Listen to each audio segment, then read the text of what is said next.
Thank you, everyone who is coming into today's webinar being hosted by REL Pacific. And our topic for today's webinar are strategies for gaining insight into teacher well-being. And this is a webinar for school leaders and change leaders within education systems.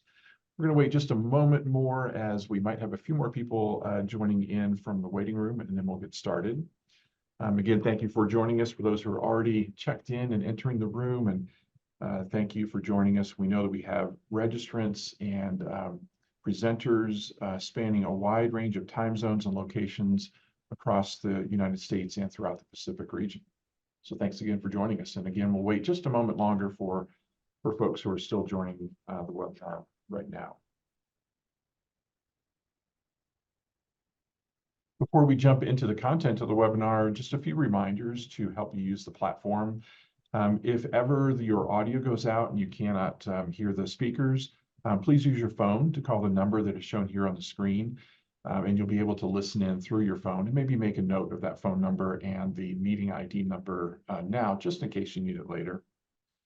And we do welcome everyone to post questions and comments using the chat feature. When you do post in the chat, please make sure to send the chat to all panelists and attendees, and this will allow all of us to see questions and comments for a more interactive chat conversation. Closed captioning, if you prefer closed captioning, that is available from the Zoom menu at the bottom of your screen. And if you have any technical questions or need a little bit of help and support, please feel free to also post those questions into the chat, and we'll keep an eye on that and do our best to help support you. Please note that we are recording today's webinar, and the slide deck and the recording will both be uploaded to the REL Pacific website in the days and week or two following this webinar. And we will email links out to everyone who registered for the webinar for the slide deck and the recording. So please do keep an eye out for an email in the coming days from relpacific@mcrel.org.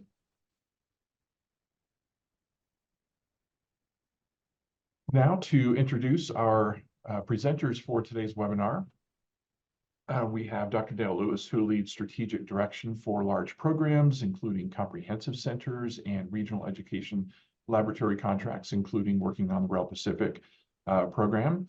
And over the course of his career in education, Dale has gained expertise in comprehensive needs assessments and diagnostic reviews for schools and school districts and education systems, as well as with models and supports for school improvement planning, implementation, monitoring, and support. Dale has extensive experience and background helping educators and leaders learn about and use the concerns-based adoption model, which he will be speaking about during today's webinar. And he is a longtime educator himself with a background in special education. And also with us today is Dr. Sinton Soalablai, a regional education advisor based in the Republic of Palau, a nation located in the Western Pacific. Sinton currently leads REL Pacific's partnership work in Palau to support teacher development and effectiveness. Prior to joining McREL, Sinton served for 8 years as the Minister of Education in Palau. And among other many accomplishments under his leadership, the ministry redesigned the nation's professional learning and teacher induction programs. He also was a career educator of long standing and started off his career as a high school social studies teacher. So welcome, Dale. Welcome, Sinton.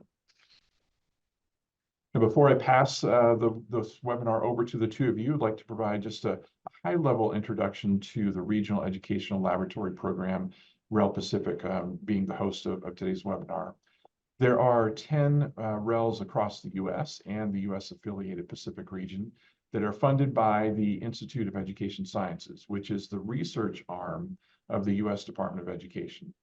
As part of IES, the RELs are nonpartisan and independent, and each REL partners and collaborates with their local school districts and state departments of education, policymakers, and other education stakeholders to help school systems put education research into action.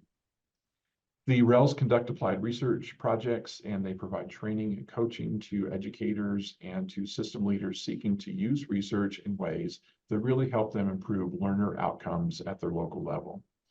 And again, today's webinar is being hosted by REL Pacific.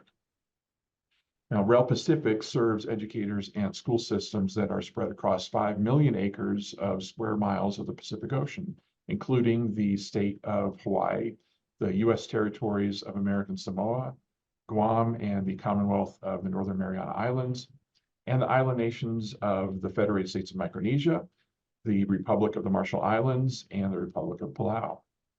Now, our work in the region focuses on high priority areas that were identified by the school systems themselves that we serve. For example, the areas that we currently have focus topics in are teacher effectiveness, math and literacy instruction, and culturally responsive teaching and learning. The concept for this webinar on how to gain insights into teacher well-being came about from ongoing conversations that we've heard across the Pacific region and across the continental United States about the desire that schools and districts and states have to build support structures for their teachers. REL Pacific has two partnerships that are currently working on systemic supports for supporting teacher effectiveness, teacher retention, and recruitment. And those are the Palau Partnership to support teacher effectiveness and the ALA Pathway for All Learners in American Samoa.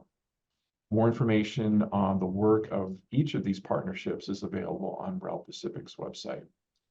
And this webinar today is looking at presenting strategies for gaining insight into teacher well-being, concerns, and responses to change initiatives happening in schools. And with that, I will hand things over to my two colleagues, Dale and Sinton. Take it away, Dale and Sinton. Thank you, Roger. Thank you for that introduction.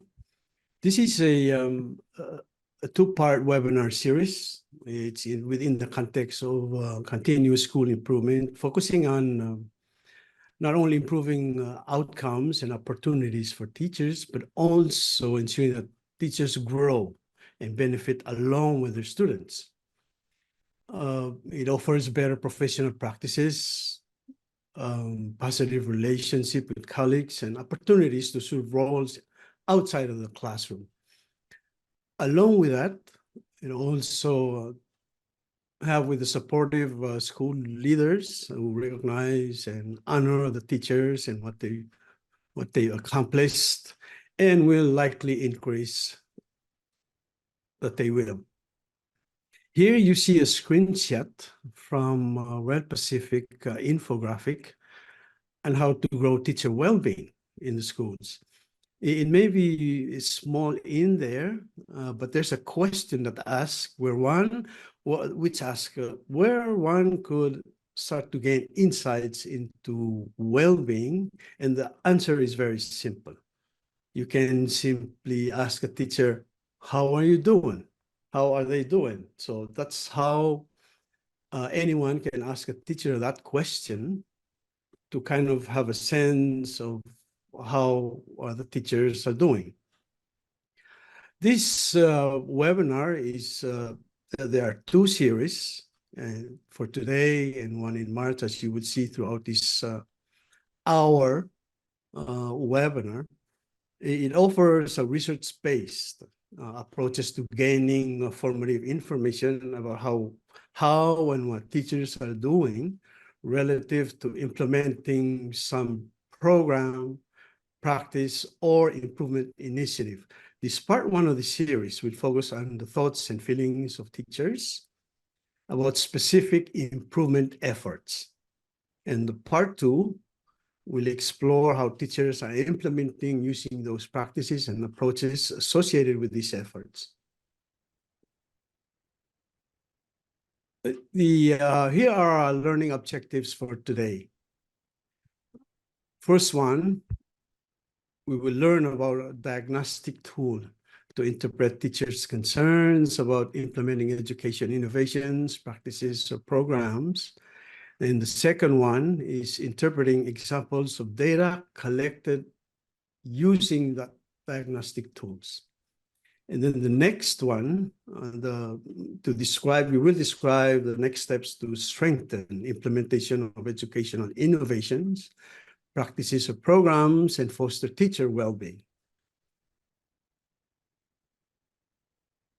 Great. Thank you, Sinton. Yeah.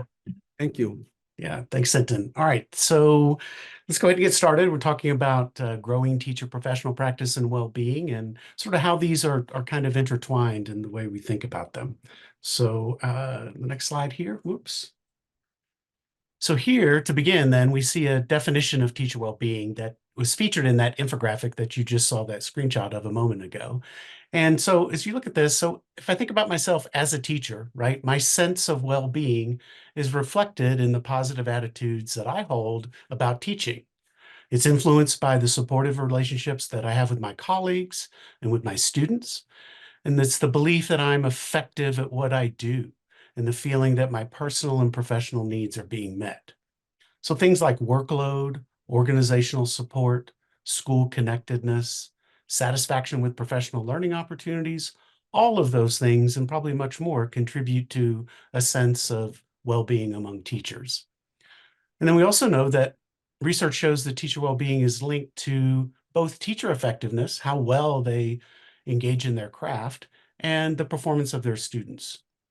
So if we ask teachers how they're doing and how things are going with respect to their professional practice, we can use that information to inform actions that can help to grow their well-being and then ultimately positive influence outcomes not only for them, but also for their students.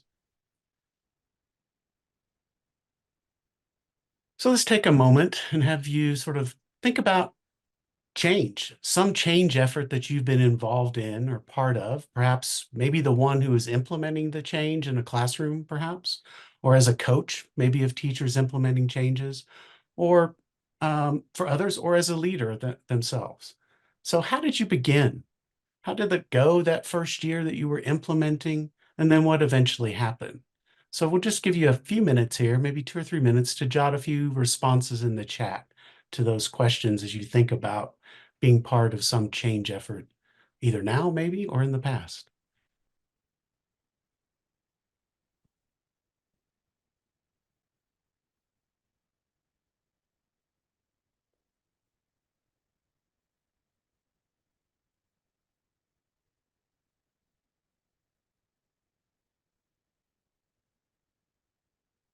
Perhaps while you're typing in the chat, Sinton, I'm going to put you on the spot, and maybe you could talk a little bit about a change effort that you've been involved in and tell us a little bit about how it began and what happened.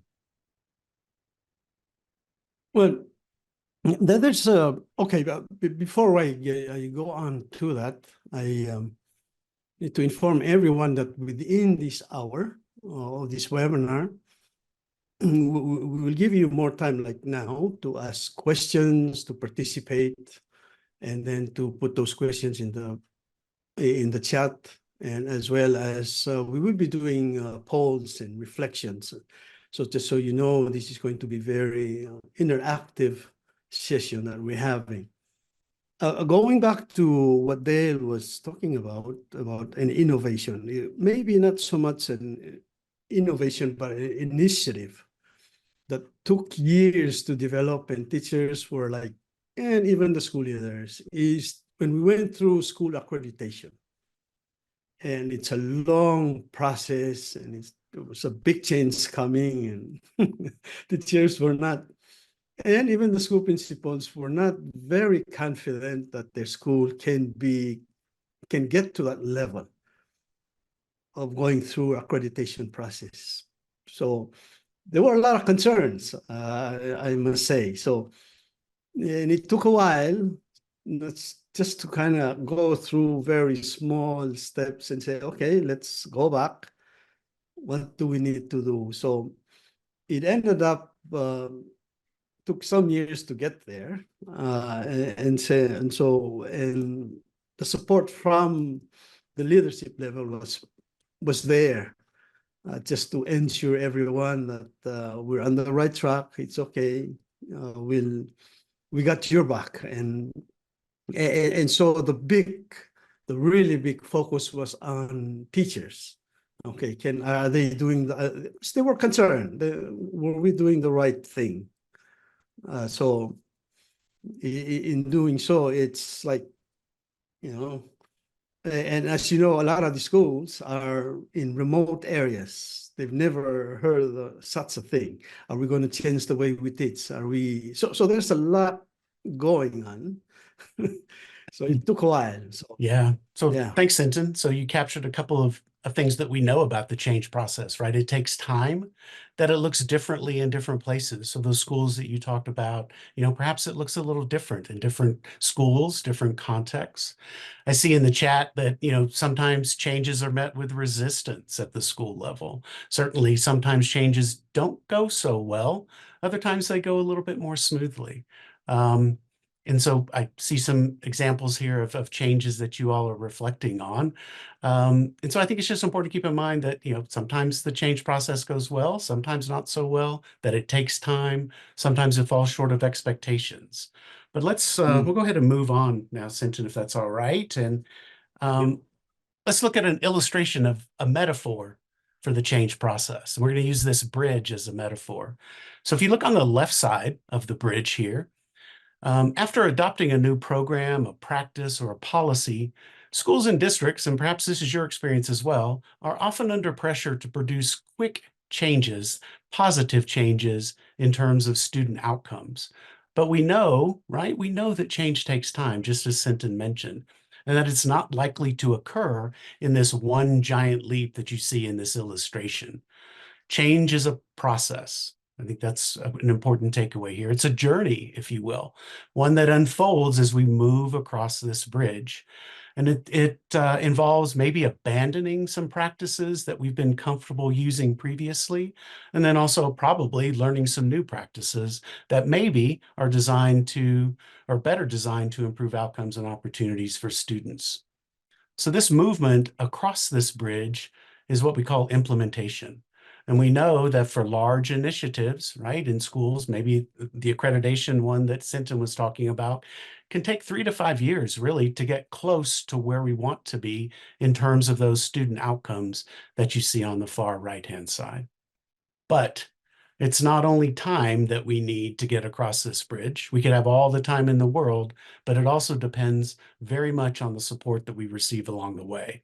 The right supports, things like high quality professional learning, coaching, caring and helpful school leaders, all provided at the right time, can help us continue to sort of move and progress through the change process, across the bridge, and toward better student outcomes. So today we're going to focus on one tool from this concerns-based adoption model, the stages of concern. And that tool can help us support the change process, strengthen teacher well-being. But before we dig into that, let's take a quick look at the model, the concerns-based adoption model, and learn a little bit about where it came from. So here you see a picture or an illustration of the concerns-based adoption model, fondly referred to as CBAM. CBAM focuses on change at the individual level because although organizations adopt changes, right? Your school district, your school system might adopt a new program or curriculum. It's the individuals who implement it or implement that change. In this illustration, that large dotted oval that you see sort of in the center represents a system. So we might think of that as a school that's engaged in implementing some kind of improvement initiative, a new program, or some kind of innovation. Inside that school, we have individuals. See those little lowercase i's on the right-hand side there? Some of those individuals are using the innovation of that new practice, and then some of them may not be. These individuals, all of them, have thoughts and feelings about innovation as they work to implement it. And leaders and coaches, other change facilitators in the system, folks that are providing those supports, can use a few tools to gather information about implementation, how it's going, and they can use that information to better understand how they might support people in moving across that bridge we saw a moment ago, that implementation bridge. So today we're focusing on the stages of concern, which you sort of see here in the sort of the top center of the illustration. CBAM, the CBAM model, was developed, tested, and refined by a team of researchers from one of the first federally funded research and development centers. So this was quite some time ago. Their work focused on studying change processes in schools and also at universities. Since then, and this was, in the 70s and 80s, the model has been applied and it's been researched a lot of times by doctoral students in many different settings, many different contexts all around the world. So it's been used in healthcare settings, business and industry, and education, just anywhere where folks are working to implement some new, improved, or better practice or innovation. The stages of concern, which we're focused on today, grew from the early work of a professor. Her name was Dr. Frances Fuller. She was an educational psychologist at the university where that research and development center I just mentioned was located. And Dr. Fuller taught a required course at the university for education majors. And at the end of the semester, pretty much typical, right? They get end of course evaluations from students. And so at the end of one semester, she was reviewing those end of course evaluations. And her evaluations showed that virtually all the students in her course, with the exception of maybe 3 or 4 of the students, said that they found the course, that educational psychology course, to be irrelevant, that it was a waste of time. Well, Dr. Fuller wasn't too happy about that, but she got very curious about it. And she was really curious about those few students who found the course meaningful and relevant. So she dug into that. She interviewed them, talked with them, and she found that they, unlike all of the other students in that course, had some experiences working with children. They either worked in a camp or did some, maybe they were babysitting or served as nannies. Some of them were raising children on their own. But that was the key difference, that they had experiences working with children. So this led Dr. Fuller to develop her hypothesis that the concerns of student teachers in her course were different because of those experiences that they had. So her studies of these student teachers' concerns over time led to her developing a model that describing how their concerns typically move through 4 different levels as they gained more experience in teacher education.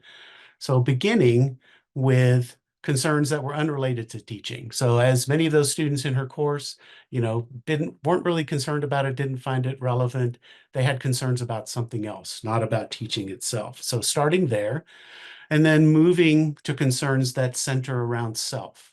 So thinking about oneself and how oneself sort of fits into that setting with education and with working with students. And then concerns she noticed tended to progress to focus on the task of teaching. As those student teachers became more engaged, their concerns shifted from self to more about task. And then eventually concerns about impact on the students they served were primarily present in those student teachers' mind. So building on the work of Dr. Fuller, that team of researchers that I mentioned at their R&D center identified and validated 7 specific stages of concern that are aligned to these 4 big buckets, if you will, that Dr. Fuller described. So let's quickly touch on each of those. So at stage 0, unrelated or unconcerned, an individual here, as you might imagine, has little or no concern about the innovation, about whatever's being implemented, about the new program or practice. They may be concerned about something else, but it's not related to what is being implemented. In stage 1, informational, individuals are aware of the innovation, so they know about the new program, the new practice, the initiative, and they express some interest in learning more about it.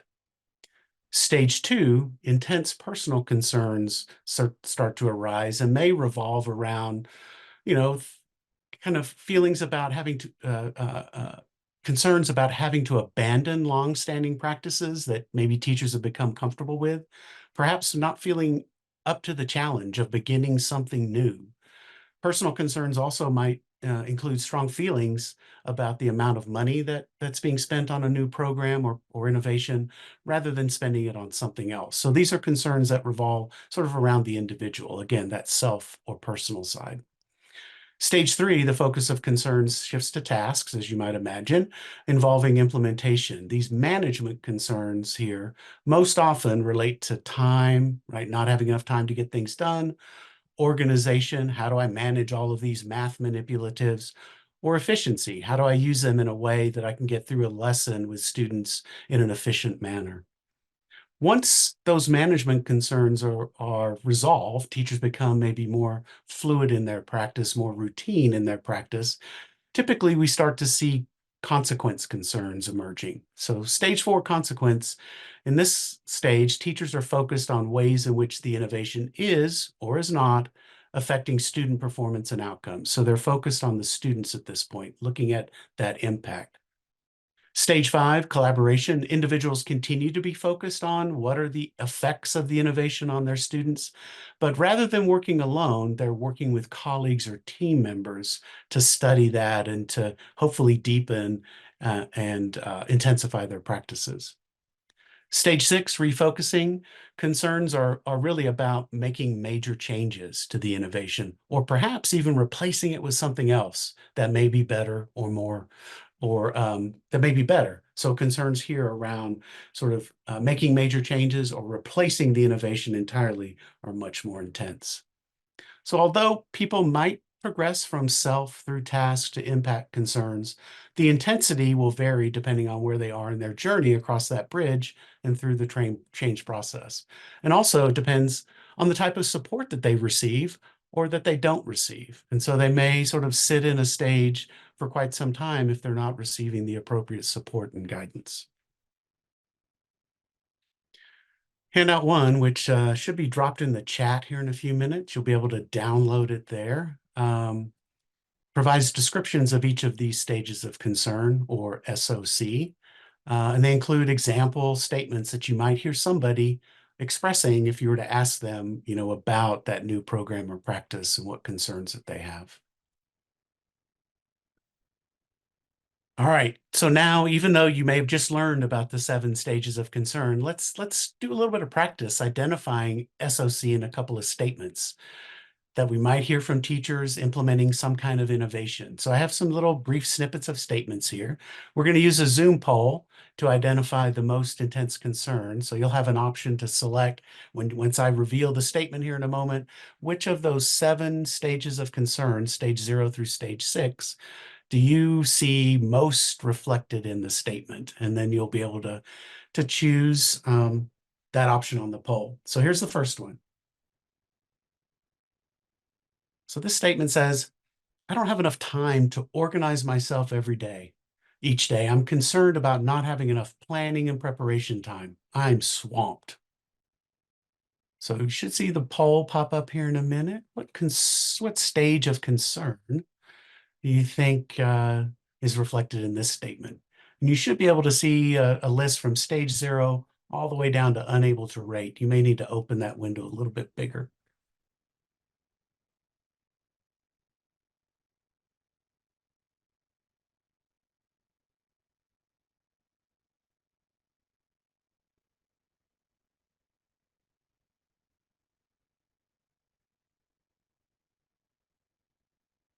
We'll give it another maybe 10 seconds.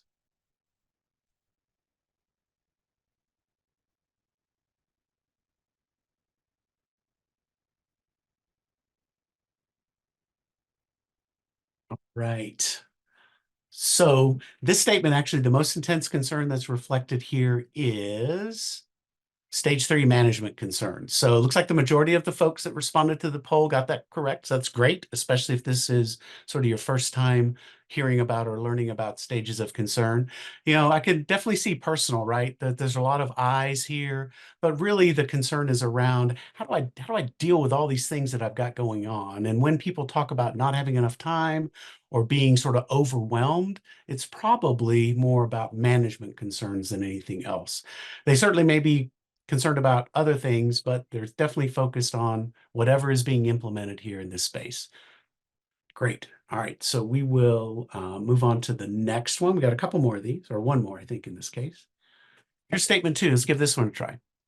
So far, we haven't been told we'll team, so I haven't been concerned about teaming. Really not sure what has to occur before teachers are teaming. What stage do you think is reflected there?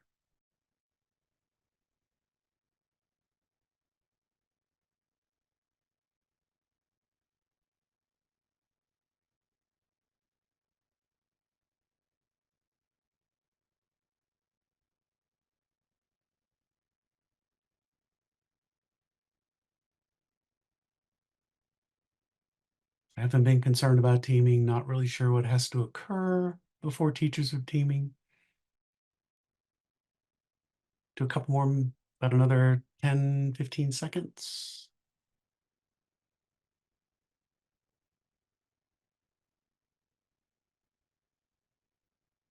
All right, so this one is actually, if I would call this an unrelated or unconcerned, right? So it could be, informational is a pretty darn good guess. I guess what I would like, it would be great if maybe the next sentence at the end of this statement was, after I'm not really sure what has to occur before teachers are teaming, the next sentence, something like, but I would be interested in learning more. That would indicate that the person is sort of at that informational stage of concern. They're wanting to learn more. We're not quite sure in this statement if this individual is even wanting to learn more about it. They seem not to know much about teaming here, but are not expressing that they want to learn more. But so good guess on the informational. Collaboration, maybe the teaming in there sort of threw you. That was sort of the innovation that might have sort of distracted you there. So, but good guesses, and certainly, with having just been introduced to this concept, not to be surprised. You've got that handout that will give you a little bit more information. So let's go ahead and move on now. Whoops. Let me get rid of this poll. All right. So now let's talk a little bit about how we collect and use data on concerns to strengthen teacher practices and well-being. So there are three approaches to assessing stages of concern. Got one, this one-legged interview, which is conducted. It's called one-legged interview because it takes about conducting the amount of time that someone might be able to stand on one leg. So these are brief, sort of just conversations, perhaps walking down the hallway, or after school as people are walking out the door, just chatting with individuals quickly. One-legged interviews can pretty much be done anywhere, right? Completed in a minute or two. We just can ask, for example, how is the new math program going?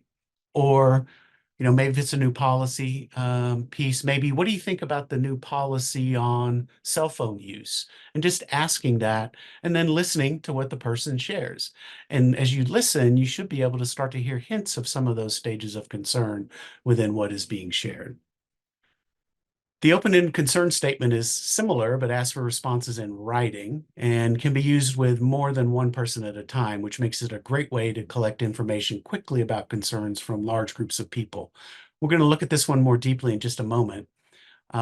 So the final approach, though, to assessing concerns is by using there's a formal 35-item questionnaire out there that typically is used in research and evaluation efforts.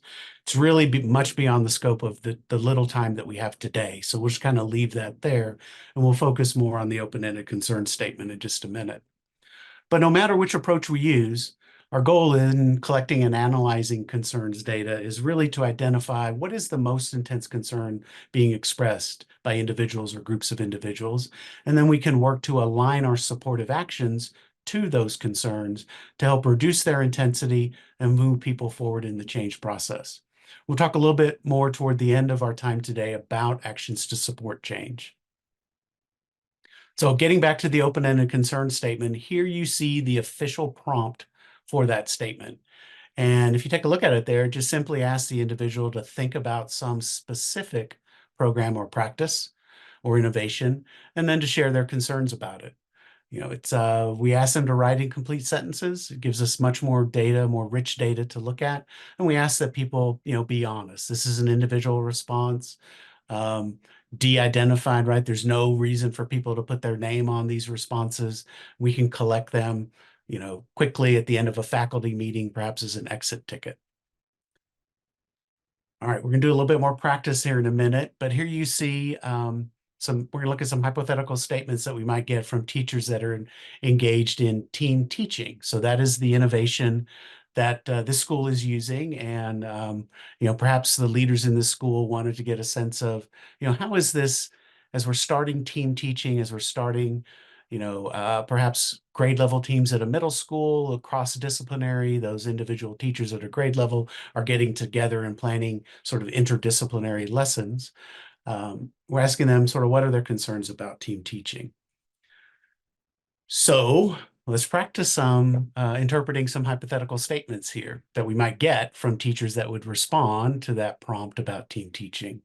So just like last time, I think I'm going to have Sinton do this one. We'll read the statement, provide the poll, and then give you a chance to identify the most intense concern that's reflected in this statement. So, Sinton, are you Thank you, ready? Dale. Yeah. Yeah. Here we Thank you, go. Dale. Here's a statement. It says, I'm concerned about needing to learn more about team teaching. I can't find many articles that give practical ideas about how to begin teaming. I'm anxious to visit a school like ours, where their teachers have been teaming for a couple of years. Now look at these stages and those 4 buckets in there, but unrelated, and then respond to the poll.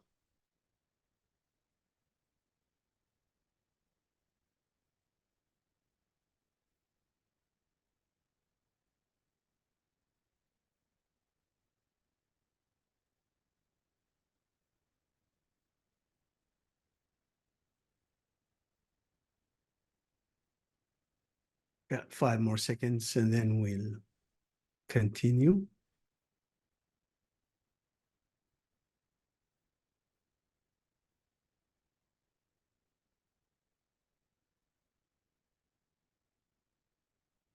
All right. So I see that people are seeing a wide range of concerns here. I would say that this one is more informational. So I see we had a few people there that selected informational. You know, the individual is Sinton. What do you think? You want to talk about this one? Oh yeah, it is, because this teacher needs information. Basically, that's what the teacher needs. She needs information for ideas that she can use, and then start gathering the team or join the team. But she needs those information to continue and to be part of a team. Yeah. Yeah, great, thanks. And I can see, you know, certainly, you know, that sometimes the I messages in these statements, I can make people think that maybe these are personal concerns. So I could certainly understand that as a selection, although this really is about informational. And then also perhaps you know, around kind of the teaming. So be careful about, you know, the innovation versus what the concern is. So even though it's talking about team teaching, you know, we're not hearing in this statement that this individual is really deeply engaged with their team and collaborating to influence student outcomes. So good. Yeah, and the big word, sorry, go the ahead. big word there is anxious. Once the teacher becomes anxious, then they're like all over the place. Yeah. So they're worried. Yeah. They're worried about it, want to know more. They just need some more information. All right, let's do another one. Here you go, Sinton. Here's this one. Okay, the response to, I'm constantly aware of what teaming can do for children across grade levels, what needs to be done, how our team can work with others to make teaming work throughout the school. It's important to me that I have maintained and expand the team with team coordination of our math program for primary to intermediate. So let's see the poll. Give you a few seconds to vote there.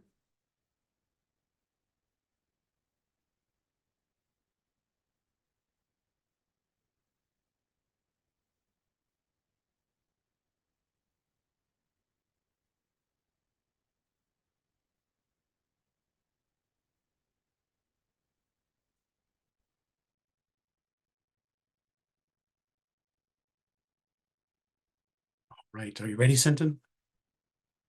Yep. All right. So here This we go. is the Whoops. Let me go back. There we go. Sorry about that. Go ahead. collaboration. Yeah. Yep. So This is 70% of you all got highest. that. Nice. Yeah. So definitely, you know, this is all talking about working with their team, you know, trying to, that they know what teaming can do for students, and they're working with others to try to coordinate their efforts. So good job for those folks for identifying collaboration. Consequence, certainly I could see some of that there. It's probably not the most intense concern, but this folk is certainly concerned about, you know, making sure students are benefiting from teaming. And that, you know, at some level, I think I can understand the personal side as well. You know, it's important to me, but really what this person is talking about is helping or working with others really to increase the benefit for students. Okay, one more.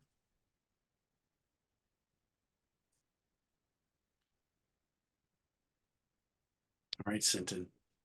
Yeah. Response to it is passing the buck, effective work, overlapping, process orientation.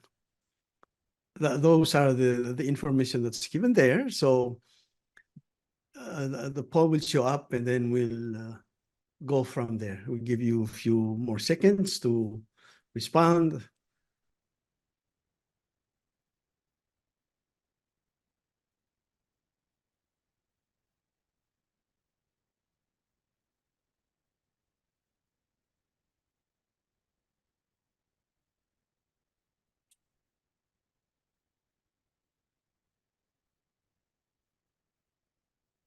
Okay. Oops, there we go. All right. So, and the answer is Sinton. Go ahead. You want to talk about it?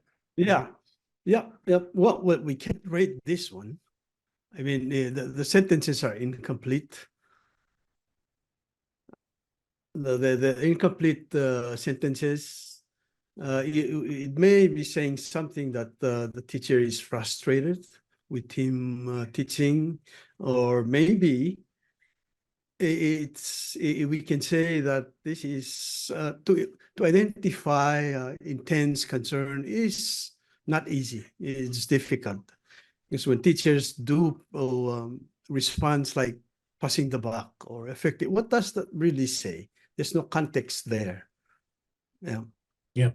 Context is important. I mean, that's why the prompt asks for complete sentences. You know, I can see where folks maybe were trying to read between the lines here, but I know the first response that I saw pop up was unable to rate. So kudos to that person. And occasionally we'll get things like this. Sometimes we'll get a blank sheet of paper back.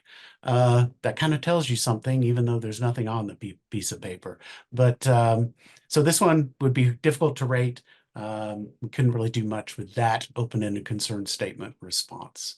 So, all right. So thanks for kind of engaging with us there, and we'll go ahead and move on. So now we have sort of a tool, right? And I know we've just sort of really just sort of scratched the surface with that tool and just introducing it to you. But this tool can help us get a sense of the concerns of teachers about pretty much anything, right? For example, maybe a new reading curriculum, tier 2 math intervention, change in policy, like that cell phone policy I mentioned just a little while ago. We have information that we can act on when we get that from teachers to improve teacher well-being, right? Relative to their professional practice. So again, interconnecting professional practice with that sense of well-being, those elements that we saw in the definition earlier today. So all of those things then, which should have eventually a positive effect on students as we improve well-being and improve professional practice. So the key here in taking actions is really to meet people kind of where they are, right? So that's why we're trying to assess for concerns, and we want to provide support that's really aligned to those concerns. So a minute ago, we saw informational concerns, the teacher, wanting to maybe go visit other schools or read some articles. The type of support we might provide there is pretty simple, right? It's not rocket science. We would help that teacher get access to those materials, or that group of teachers if it was a group of folks.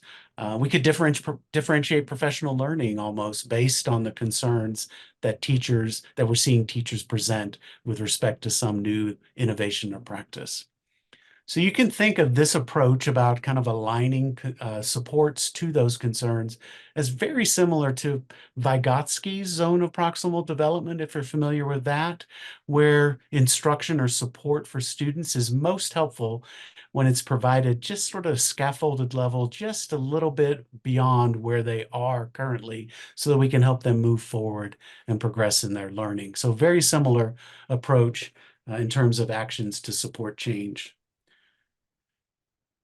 Okay, so let's look at some examples of these types of actions that we might take that really are based on the research, the experiences of the research team, as well as their experiences in working with schools and districts and people along the way as they developed and refined the concerns-based adoption model.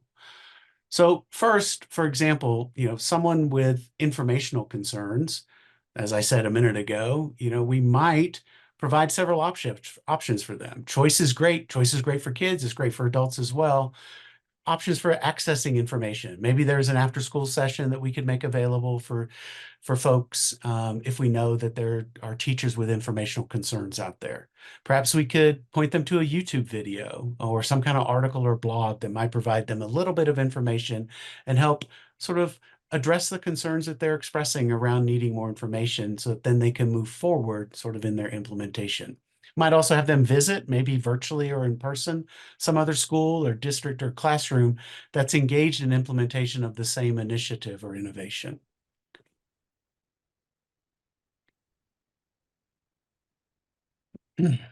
Stage 6, refocusing concerns. So if we have a teacher or teachers that are demonstrating refocusing concerns, this is, if you remember, this is interest in making big changes to the innovation or perhaps abandoning it altogether and replacing it with something else. One thing we want to do is, is to really honor their interest in working to improve outcomes and results, right? So if we can acknowledge that, if they have new ideas about the current innovation and maybe how to improve that, we might encourage them to engage in, some productive action around continuous improvement. So perhaps asking them to, if they want to try a refinement or some, new practice associated with the innovation, we might encourage them to use a PDSA cycle, collect some data and bring it back and let's take a look at it. Again, it just sort of depends on where we are in implementation of that initiative or innovation and how comfortable we are with folks making adaptations to it, maybe before they get comfortable using it. So refocusing concerns are kind of rare and they tend to come sort of after things have been implemented for quite some time and maybe we're trying to get a bigger bang for the buck, more out of the innovation, and we're looking for some ways that we might refine it, perhaps to maybe meet the needs of a different student group or a different student population. Okay, Sinton, you want to have them do their turn here on one to generate some Yes, possible actions? right. Okay, let's see if you can generate possible actions to support change for individual or group of teachers with management concerns. Remember, management concerns are focused on the tasks that may involve challenges with scheduling, organizing, and using materials efficiently. So what are some of the ways you might respond to help resolve management concerns? That's the question. So feel free to drop some ideas in the chat. So folks are struggling with management, what would you do? If as a leader, you had folks that are, maybe struggling with implementation of a new math curriculum that has lots of maybe manipulatives and those things. What might you do?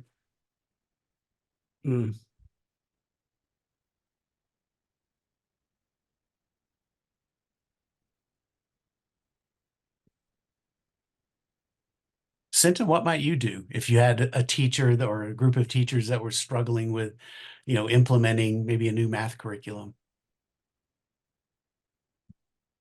Provide more incentives. I see there's a provide more incentives in the chat. Yeah, perhaps sometimes a carrot might help to sort of incentivize some performance. Yeah. What do you think, Sinton? There's a lot. Yeah, sorry. There's a lot that can be done. We can give them more time, because time is always essential for teachers. They've always had their plates full, and then here you're coming in with new materials to use. So we have to kind of fall back and say, okay, let's see, and kind of do a needs assessment before we move on and try to inform them that this is where we're heading. It's a challenge for the management as well. Yeah.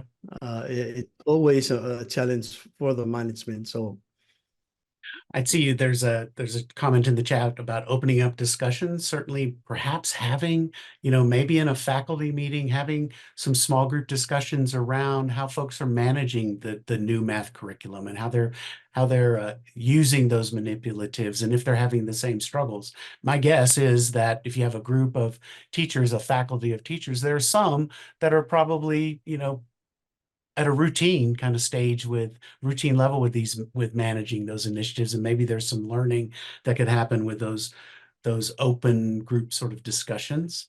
Some other ideas, we'll share a couple here.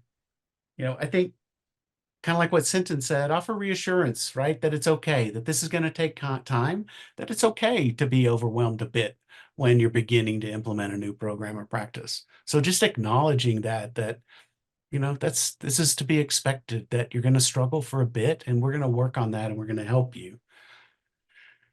Perhaps we could clarify the steps, depending upon what the math curriculum offers in terms of teacher resources. Maybe there's a checklist of steps, or maybe there's a timing sort of guidelines in terms of how and when things should happen over the course of the lesson.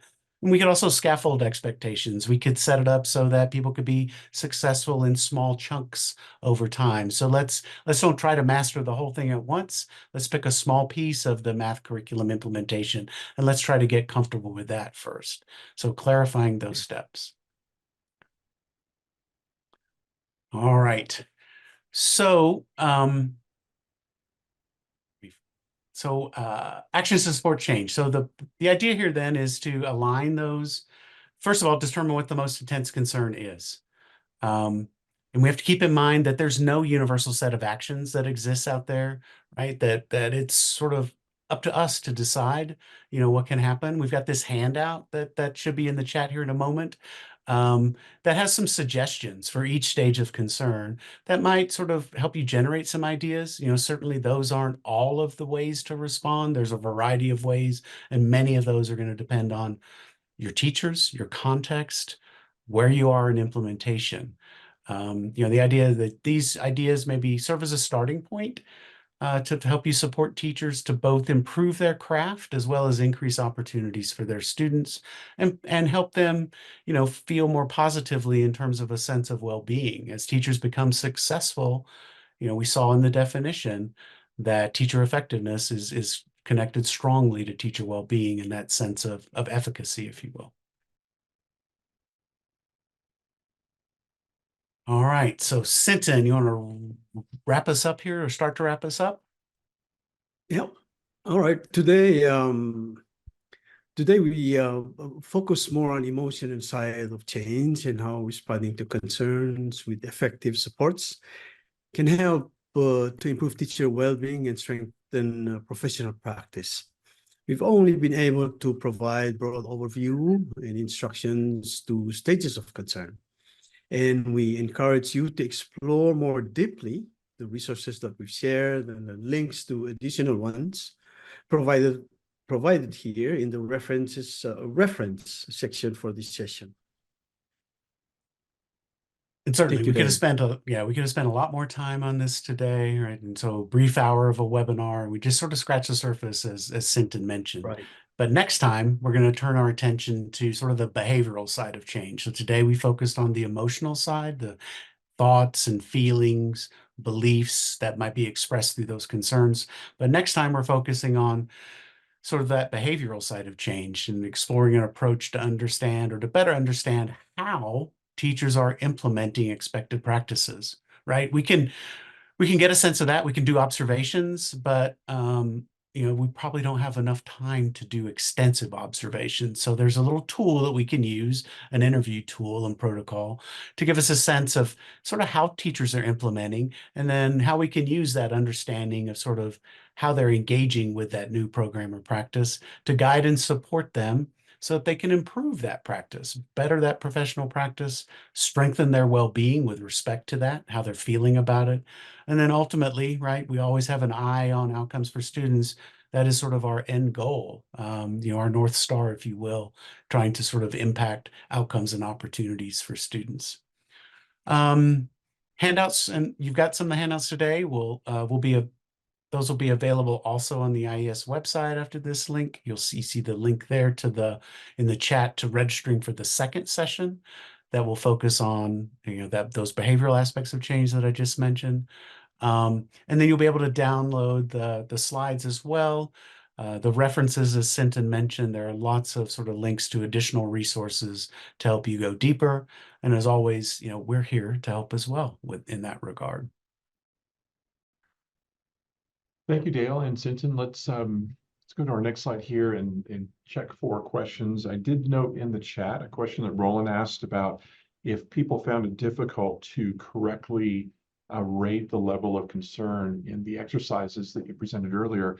What might be some resources or next steps that people can take to learn a little bit more about the distinguishing characteristics of those steps? And Roland, please let me know if I interpreted that question correctly or if there's a different aspect to that. But as far as other resources or next steps, Dale and Sinton, Yeah. recommendations.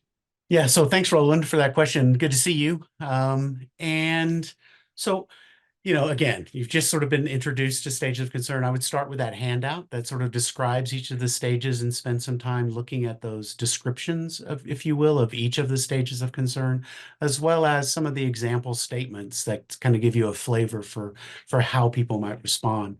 I'd encourage you to just, to sort of practice a little bit. Just go out and start asking people, how is it going with XYZ, whatever the new thing is, or whatever's happening. If you got a new policy or even an old policy, just asking them about, so how's it going? What are you concerned about? And getting some answers, and start listening for those cues that might be, indicative of a specific stage of concern.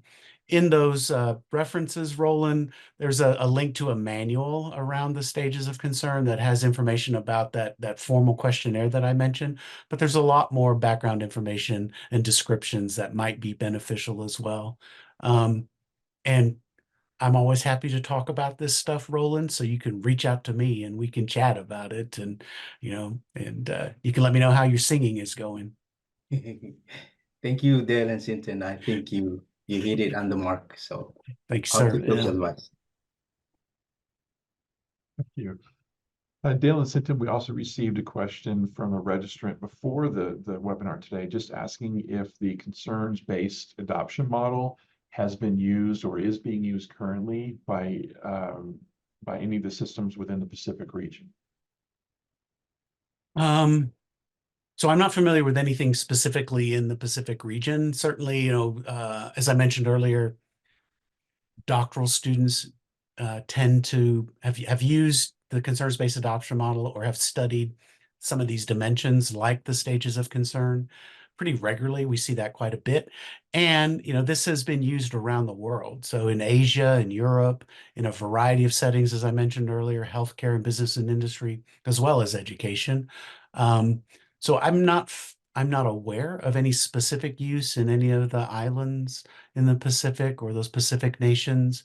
But I would venture to guess that there's probably some current or former doctoral student that has used it or has come across it. And I don't know, Sinton, are you aware of anything, any use in the Pacific region or familiarity with the concerns-based adoption? No. No, not this tool. I've never came across of it. And in fact, not at the Ministry of Education for Palau, as far as I can remember. So that in itself is still very new. So it's great to have it discussed here moving forward for awareness and what can we, in Palau, what can we do to move deeper into this in regards to teacher well-being? Yeah, that's a great question. Can I just want to add something since when you first started, you and Sinton, I was thinking about the new changes in the Ministry of Education in Palau when they implement the year-round, and I was thinking that were they using this tool or was it? So my question there is, now that they have implemented that, is there any other side of this that we can use to assess what's already been happening? Absolutely. Yeah. Yeah. Sorry, I cut you off there, Roland. I'm sorry. Go ahead. Yeah, that's my question. Is this can also be that assessment tool to?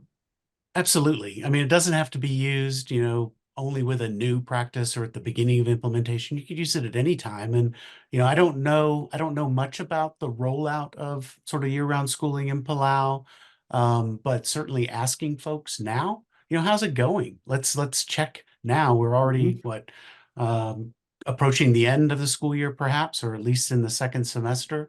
Let's see how it's going. What are the concerns that people have about year-round schooling in this initiative? So, Roland, yes, I think most definitely it would be really interesting to sort of see, where folks' concerns are. I mean, are they at sort of those impact levels? That's where really we want them to be, right? We want teachers to be concerned about how what they're doing is influencing or impacting student performance, student outcomes. And so it would be interesting to see where concerns of folks are and how varied they are. So I definitely, Roland, I think any time is fair.